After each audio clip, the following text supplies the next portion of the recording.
ধরো তো, দুটোকেই ধরো।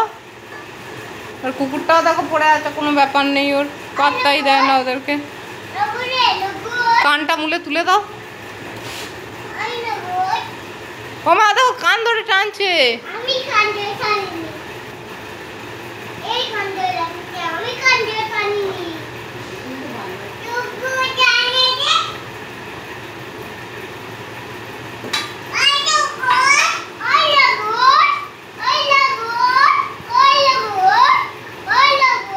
চামড়া গরম করে দিই তো, দাঁড়াতো আমি লাঠিটা নিয়ে যাই, দুজনকেই পিটবো। তোকেও দেবো, ওকেও দেবো। যা বন্ধু, দাদা।